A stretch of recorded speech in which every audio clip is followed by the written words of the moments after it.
Welcome to Cohesive Friendship Unit. My name is Chris. I'm here with Jeremy Yo, what is up? and Jake. Hey guys. Guys, Oculus Connect 6 has come and gone, and we got some huge announcements like the Oculus Link, which effectively makes the Rift S obsolete, but Oculus is not done making Oculus Rift S and PC VR content. They are claiming they have the sought-after, much mysteriously missing killer app for VR, and that killer app, guys, is Medal of Honor Above and Beyond, developed by Respawn Entertainment Studios.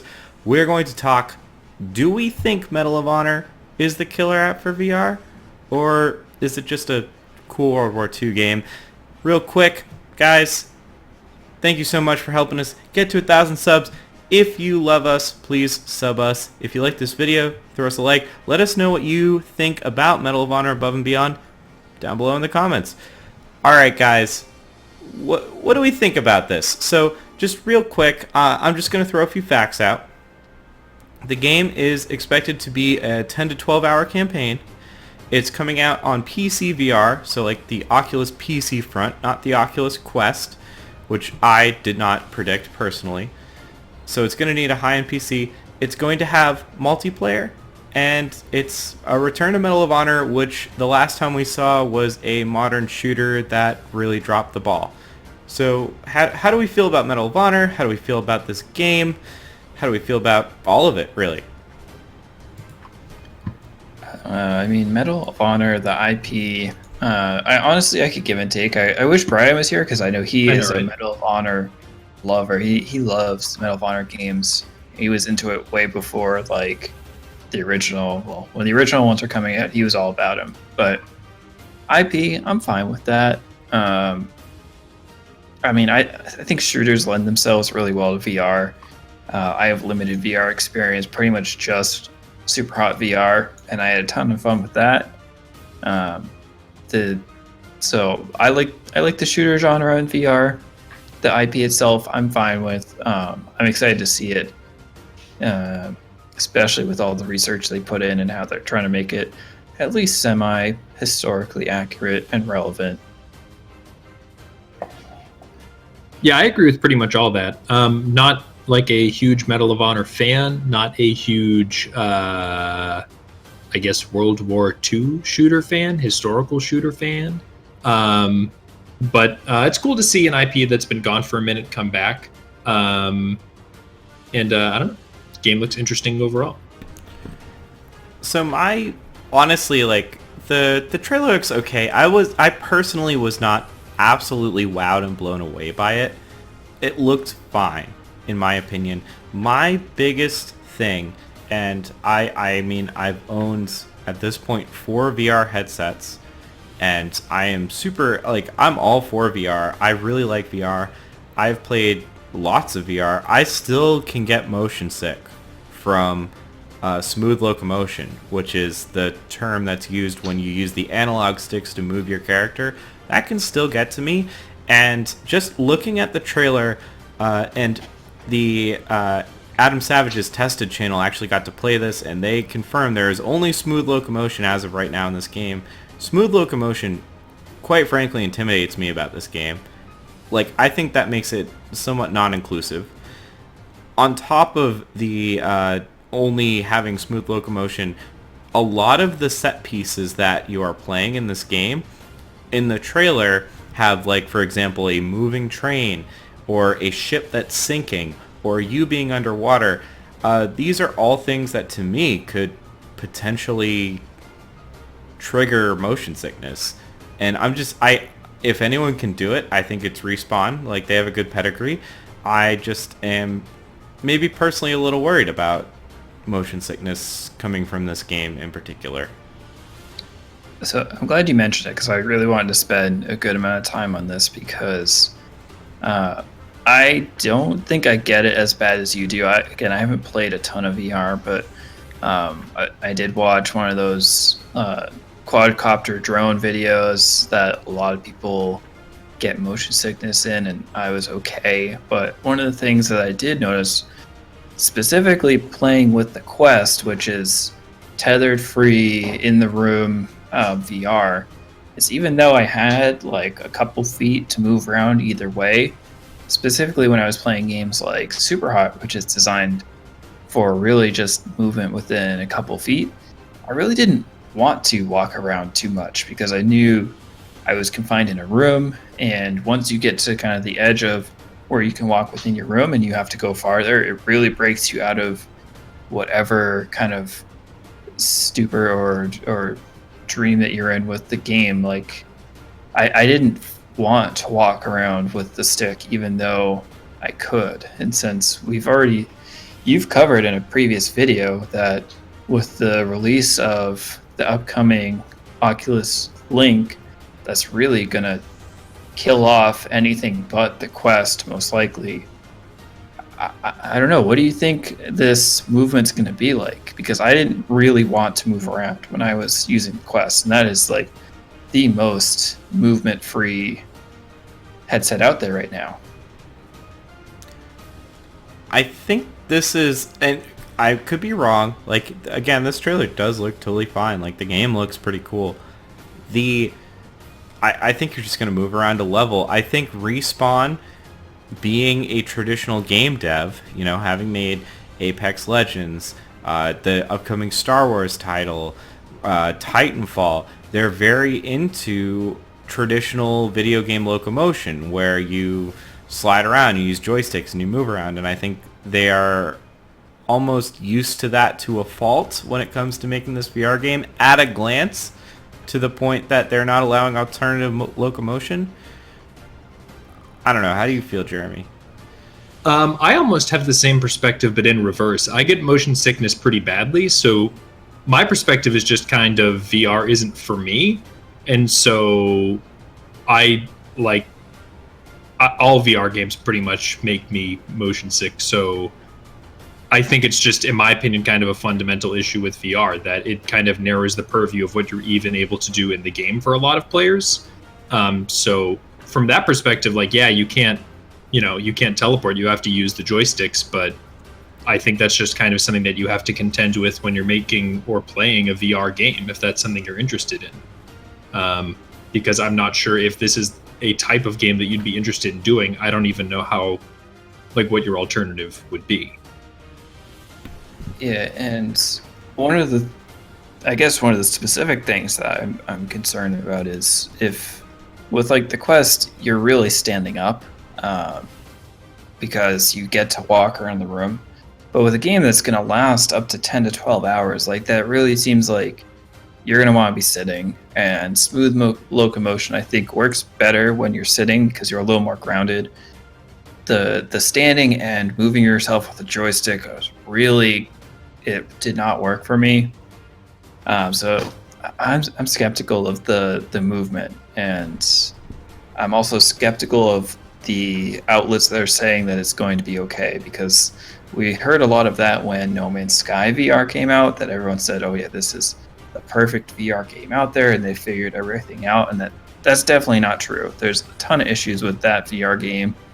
I think there's still going to be some issues with this one. Well, so yeah, and that's the thing. Like, with No Man's Sky, the smooth locomotion could be rough, but I turned on teleport, and I was fine. Like, I could play that game. I think the most I played that game at once in VR was 2 hours, which is, I think, also a record for the amount of time I've spent in VR at one time. And I was totally fine teleporting. And yeah, you like when you fly the ship, you're not teleporting, but having a cockpit around you helps ground the experience and prevent that. But I don't want to gripe too much on the negatives. I want to talk about some of the positives from a VR perspective.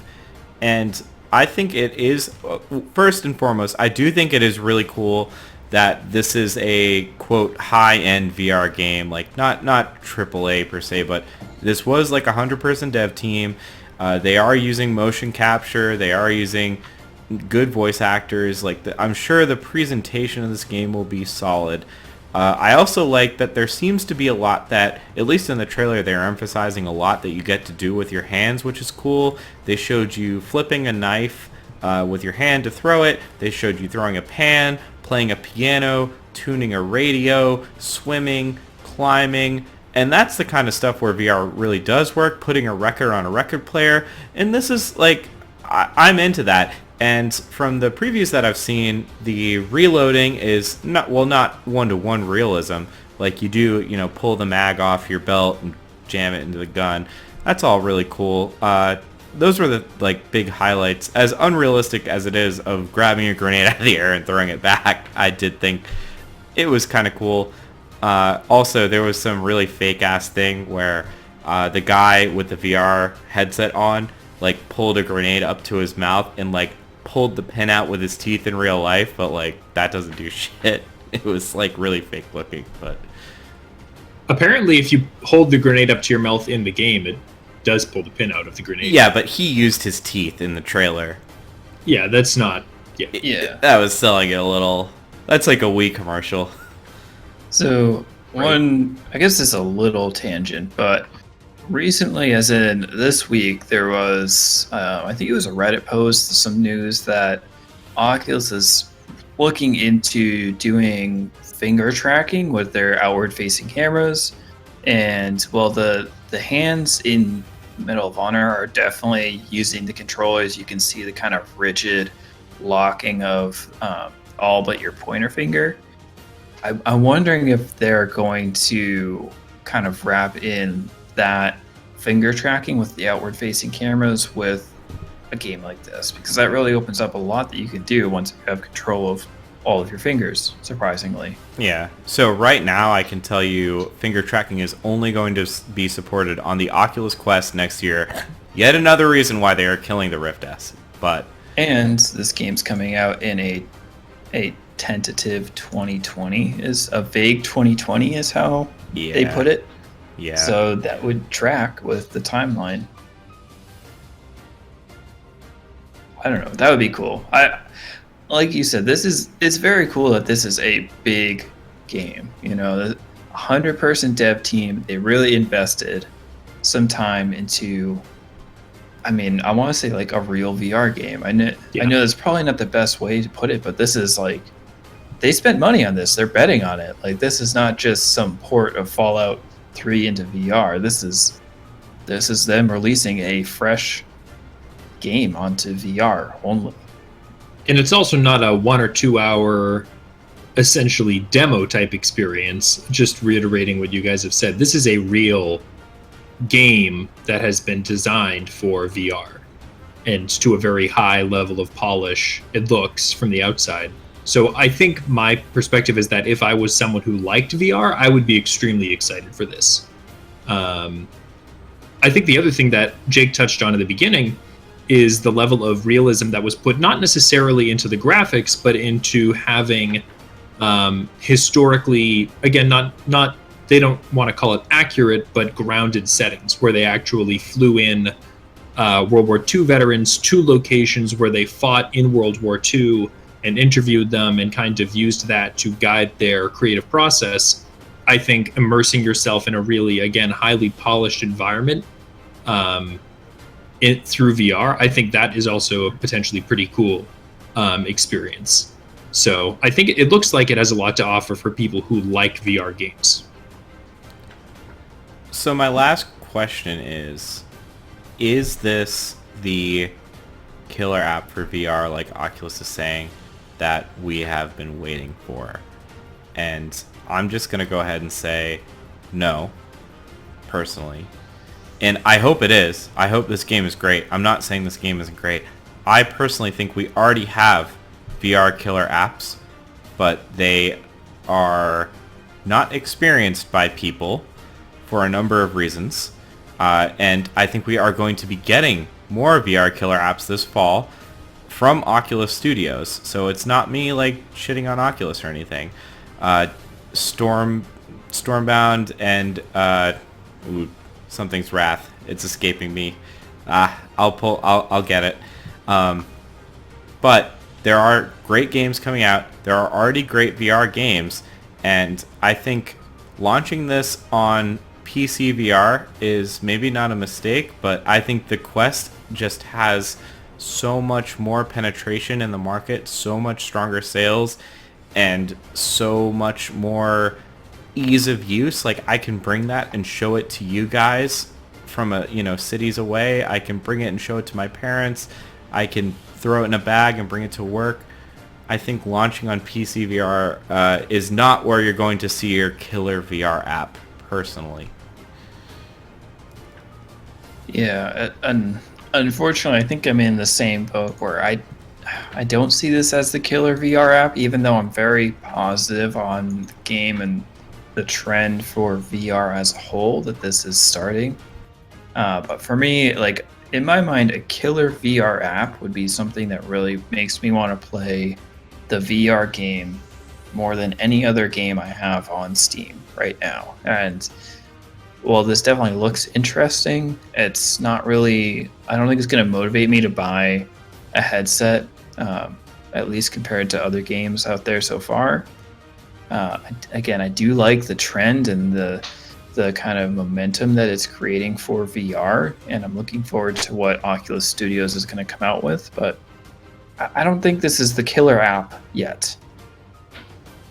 I think it depends on how you define killer app. The way that I take that term, it kind of means like the game that really breaks VR into the home market and really like pushes it into the mainstream in a way that it still isn't. I understand that people are starting to buy more VR headsets.